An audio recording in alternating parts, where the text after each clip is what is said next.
इस वीडियो में मैं आपको बताऊंगा हार्ट अटैक्स की एक छुपी हुई वजह जिसके बारे में बहुत कम बात की जाती। ये रेफरेंस मैंने एक बुक हिडन पैंडेमिक से लिया जिसके ऑथर है डॉक्टर थॉमस लेवी। ये एक मशहूर अमेरिकन कार्डियोलॉजिस्ट है। डेंटल हेल्थ और सिस्टमिक डिजीजेस के दरमियान ताल्लुक पे अपनी तहकीक की वजह से जाने जाते हैं। इसमें ये हार्ट पेशेंट्स का एक डाटा सामने लाते हैं। ये लिखते हैं कि 101 पेशेंट्स में से जिन्हें मायोकार्डियल इंफार्क्शन या हार्ट अटैक हुआ और इनकी दिल की नालियां बंद थी, इनमें से 78% की बॉडी में वो सेम पैथोजेंस, बैक्टीरिया और दूसरे जरासीमों का डीएनए मिला जो रूट केनाल इन्फेक्शन में भी पाए जाते हैं। अब ये काफी हैरत अंगेज बात है। मैंने इसका जिक्र पहले अपनी एक और वीडियो में थोड़ा सा किया था, लेकिन सबसे बड़ा सवाल ये है कि ये जरासीम दिल में क्या कर रहे हैं, ये यहाँ पहुंचते कैसे हैं और इनका आपके दिल से क्या ताल्लुक है। और यही सेम जरासीम उन लोगों की बॉडी में भी मिले जिन्हें फालिज या स्ट्रोक हुआ था। जब इनके ब्लड क्लॉट्स को टेस्ट किया गया, मजीद डाटा जब सामने आया तो पता चला कि इन लोगों के दांतों की जड़ में इन्फेक्शन मौजूद थी और इन्हें चूंकि बज़ाहिर कोई अलामात जाहिर नहीं हो रही थी तो इसके बारे में ये बिल्कुल बेखबर थे। इस इन्फेक्शन को एब्सेस कहते हैं और ये इतनी खतरनाक होती है कि आहिस्ता आहिस्ता दांत के नीचे मौजूद हड्डी को भी खत्म कर सकती है। और डॉक्टर थॉमस लेवी के मुताबिक जो चीज इसे ज्यादा खतरनाक बनाती है वो ये कि इस तरह की लॉन्ग टर्म क्रॉनिक इन्फेक्शन या सोजिश लोगों के लिए और बहुत से मसाइल पैदा कर सकती है, जिसमें सिर्फ दिल की बीमारियां ही नहीं, आर्थराइटिस, क्रॉनिक फटीग और कुछ दूसरी इन्फ्लेमेटरी डिजीजेस भी शामिल हैं। और ये काफी आम है। इस कंडीशन को पेरियोडोंटाइटिस कहते हैं। आमतौर पे इसकी कोई सिम्टम्स जाहिर नहीं होती। अगर आप खुद जाकर डेंटिस्ट के पास अपना 3D स्कैन करवाएं, ये कोन बीम टेक्नोलॉजी के जरिए होता है। इसमें दांतों की रूट्स को स्कैन किया जाता है, लेकिन यहाँ ये टेक्नोलॉजी अभी इतनी कॉमन नहीं है। बहुत कम जगहों पे मौजूद है। एक खून का टेस्ट भी होता है जिसमें सी रिएक्टिव प्रोटीन्स को देखा जाता है। अगर कोई इन्फेक्शन मौजूद हो तो ये बढ़ जाती है। आप अपने डेंटिस्ट के मशवरे से ये टेस्ट करवा सकते हैं। इस सिचुएशन में जब आप चबाते हैं तो दरअसल आप इस बैक्टीरिया को लिम्फेटिक सिस्टम में मजीद अंदर की तरफ पुश कर रहे होते हैं और ये वो सिस्टम है बॉडी का जो हमें बीमारियों से बचाता है। अगर ये सिस्टम खराब हो जाए तो बॉडी में सोजिश और इन्फेक्शन हो सकती है। डॉक्टर लेवी मजीद लिखते हैं कि हर साल तकरीबन 2.5 करोड़ लोग दुनिया भर में रूट केनाल्स करवाते हैं और इनके डाटा के मुताबिक रूट केनाल ही इस मसले की असल जड़ है। क्योंकि रूट केनाल में क्या होता है कि दांत का अंदरूनी हिस्सा जिसे पल्प कहते हैं, इसे निकाल दिया जाता है। इस हिस्से में नर्व्स होती हैं, खून की छोटी नालियां और सॉफ्ट टिश्यूज होते हैं। फिर ये दांत को स्टेरिलाइज करके सील कर देते हैं ताकि दोबारा इन्फेक्शन ना हो। मसला ये है कि इस प्रोसेस के दौरान जब पल्प को निकाला जा रहा होता है तो इसमें दांत के अंदर छोटी छोटी नालियां होती हैं जिन्हें ट्यूब्यूल्स कहते हैं। इन्हें नुकसान पहुंचता है और बाज़ औक़ात इनको भी निकाल दिया जाता है ताकि इन्फेक्शन को पूरी तरह से साफ किया जा सके। और ये ट्यूब्यूल्स दांत के मुदाफ़ियती निज़ाम का हिस्सा होती हैं। तो अब इस जगह पे बीमारी पैदा करने वाले जरासीम आके दोबारा से अटैक कर सकते हैं। वैसे भी अगर कोई क्रॉनिक इन्फ्लेमेशन का शिकार है या बहुत अरसे से डेंटल एब्सेस बना हुआ है, इन्फेक्शन अगर ज्यादा है तो ये मुमकिन नहीं है कि एक ही प्रोसीजर से ये सारे जरासीम खत्म हो जाए। ये इन्फेक्शन दांत में हो सकती है, गम्स में हो सकती है, जबड़े में हो सकती है और इवन टॉन्सिल्स में भी हो सकती है। और ये क्रॉनिक एक्सपोजर से होता है जब बार बार ये जरासीम आके अटैक करते हैं, खासतौर पे जब आपका इम्यून सिस्टम अगर इतना मजबूत ना हो कि इनका मुकाबला कर सके। ये जरासीम ऑक्सीडेटिव स्ट्रेस पैदा करते हैं। ऑक्सीडेटिव स्ट्रेस वो कंडीशन है जिसमें बॉडी में बहुत ज्यादा फ्री रेडिकल्स इकट्ठे होने लगते हैं और ये तभी होता है जब आपके पास इनका मुकाबला करने के लिए बॉडी में एंटीऑक्सीडेंट्स मौजूद ना हो।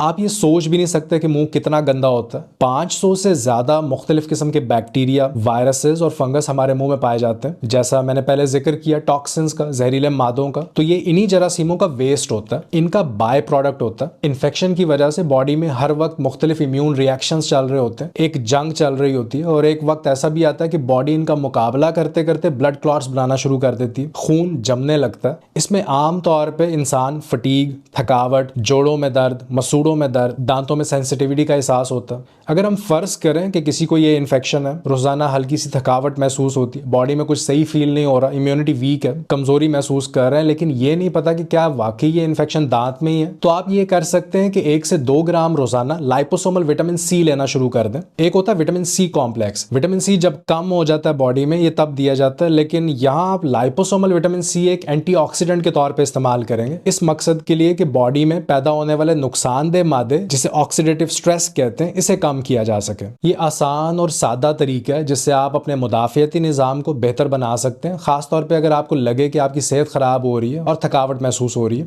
लाइपोसोमल विटामिन सी की खासियत ये है कि ये सेल्स के अंदर तक जा पाता है, यानी आपके जिस्म में डीप जाके काम करता है। मैं ये रिकमेंड करूंगा कि आप 500 मिलीग्राम की डोज एक दिन में 3 बार लें, क्योंकि ये वाटर सॉल्यूबल होता है। तो जब आप पूरे दिन वक्फे वक्फे से लेते रहेंगे तो ये बॉडी में फ्लो करता रहेगा, मौजूद रहेगा और अपना काम करता रहेगा। करेगा। इसकी एक और खास बात यह है कि ये आम विटामिन सी या एस्कॉर्बिक एसिड के मुकाबले में ज्यादा मिकदार में लेने पे भी डायरिया नहीं पैदा करता, लेकिन ये आपके एंटीऑक्सीडेंट नेटवर्क को बहुत स्ट्रांग कर देगा। जो ऑक्सीडेटिव स्ट्रेस है बॉडी का, इसे कम कर देगा। और अगर आपके सिम्टम्स सही होते हैं, आप अच्छा महसूस करते हैं, तो इसका मतलब है कि अब आप इस मसले को मजीद डीप जाके हल कर सकते हैं। अब आप ये जान पाएंगे कि आया कि ये मसला आपकी डाइट से रिलेटेड है, या आप कम सो रहे हैं इस वजह से हो रहा है, या क्या आप बहुत ज्यादा एक्सरसाइज कर रहे हैं और बॉडी पे बहुत ज्यादा स्ट्रेस डाल रहे हैं, क्या ये दांत की इन्फेक्शन से रिलेटेड है। तो ये इस टॉपिक का एक छोटा सा ओवरव्यू था। अगर आपने मेरी एथरोस्क्लेरोसिस पे दूसरी वीडियोस नहीं देखी तो मैं यहाँ लिंक डाल दूंगा, आप जरूर देखें। अपना ख्याल रखिए, मैं आपसे मिलता हूँ अगली वीडियो में।